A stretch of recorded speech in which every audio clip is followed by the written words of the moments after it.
There is one route on Everest that only a few men have ever dared to take, even to this day. On a mountain that is known more so for its traffic jams, I was a little surprised when I read that sentence. But while we are familiar with the South Col and even more difficult North Col route, there's another path to the top of the world that we have never covered before on this channel. And for good reason, as 98% of Everest expeditions are on those two routes. But for those brave enough, or maybe crazy enough, there is the West Ridge Direct.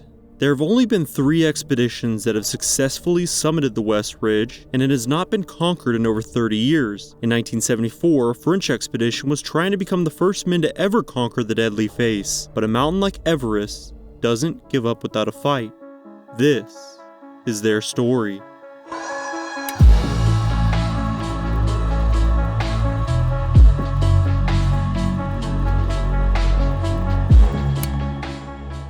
Before we jump in, I do have to get this out the way. Yes, there was a team that some may argue summited the West Ridge in 1963. In fact, it was 2 Americans, Tom Hornbeam and Willie Unsole, but they are not credited with the full summit, as during a particular difficult part of the climb, they switched to the Hornbeam-Couleur route, which is technically not a part of the West Ridge Direct.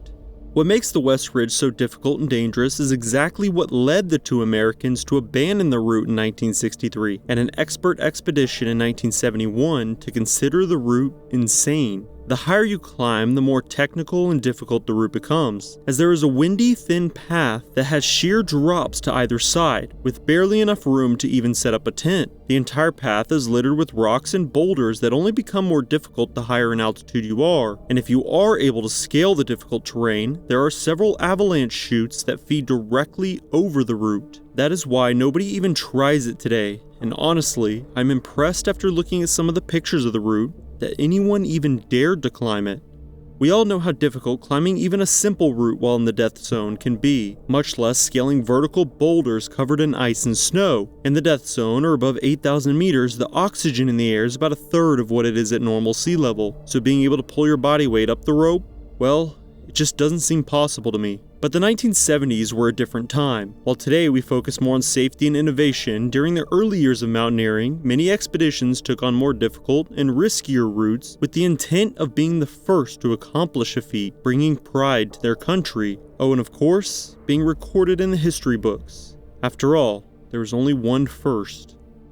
Before we get back to 1974, we have to talk about one of Everest's biggest factors when scaling the mountain: the weather. And while I have covered countless stories that talk about the dangers of bad weather on some of the tallest peaks in the world, there is still a period of the year that we have not covered: monsoon season. Yes, you heard that right. Since Everest lies in between Nepal and Tibet, between the months of June to September, the mountain is under the control of the Indian Ocean monsoons. During this period, warm and wet wind from the ocean blows to the south slope of Mount Everest, which causes frequent and violent snowstorms. The weather is also slightly warmer in these months, but can change quickly due to the rapid storms. That is why most Everest summits take place in April and May, just before monsoon season. Most days during these months, there is a mist that settles on the peak, making it difficult for those below to monitor and even see anyone's progress on the mountain. That is why even today, June through September is considered off-season for trekking to the mountain, as even those that want to get a glimpse of the tallest point of Earth cannot. The specific details of the expedition are hard to find, so I will do my best to fill in the gap, but in 1974, Gerard Devouassoux got approval to lead a French expedition up the West Ridge of Everest. They would be climbing from base camp and making a direct ascent to La Ho Pass, which in itself is difficult. This would let them skip the Khumbu Icefall, which we know from my other videos is one of the most dangerous areas of the mountain. But if there was a way to skip the dreaded icefall, why would more climbers not elect the route? Well, it is an ascent through steep rocks and ice for 9,200 feet, over a distance of 3.5 miles. You would have to climb through small avalanche chutes with staggering vertical walls all around you. It is not for the faint of heart, and the expedition leader had decided to take on the West Ridge at what they thought was the end of monsoon season, with the help of over 20 plus porters and Sherpas.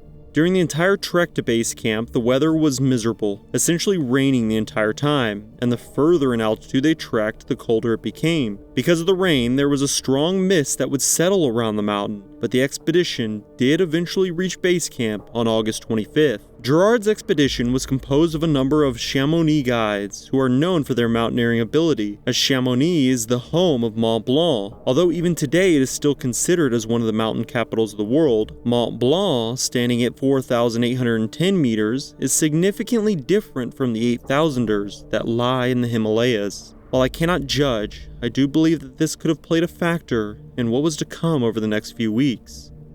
They would almost immediately begin the climb to the west shoulder above La Jolla, as the weather had finally cleared for the group, and they wanted to take advantage of the clear skies. They would make it through the pass, setting up Camp 1 at 19,000 feet on the flank of the shoulder in late August. But almost as soon as camp was established, the weather would once again begin to snow on August 29th. This is important for obvious reasons, but also because the snow would be constantly covering the rocks and shaping the terrain, making it more difficult to climb the thin path. It may not come as a surprise to those listening, but Gerard would encourage his team to continue climbing, as he believed the weather would eventually lift and provide them an opportunity, so they continued to push and eventually established Camp 2 on the flank of the shoulder at 21,000 feet on September 4th. The entire expedition would then continue climbing for the next 4 days, where they would establish Camp 3 at 22,650 feet on September 8th.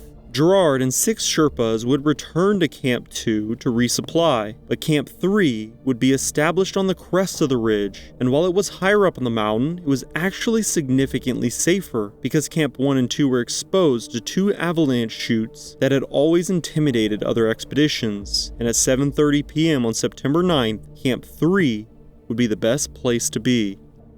The night of the 9th, an avalanche would be triggered because of the significant buildup of snow higher up on the mountain due to the constant storm. This is common during monsoon season, and is the exact reason why Everest becomes significantly more dangerous during the 4 months. The avalanche would flow down the chute of the West Ridge and completely obliterate Camp 1 and 2. When I say obliterate, I quite literally mean that. There was nearly nothing left. No bodies, no tents, or supplies. Nothing. Unfortunately, Gerard and 5 of the 6 Sherpas that were with him would all be killed, and they would never be seen again. To this day, their bodies still remain somewhere buried on the mountain. There was only one surviving Sherpa of the avalanche. After the tragedy, the remaining climbers would abandon the attempt and rather quickly get off the mountain, as they were afraid of another avalanche occurring because, of course, the snow had not stopped.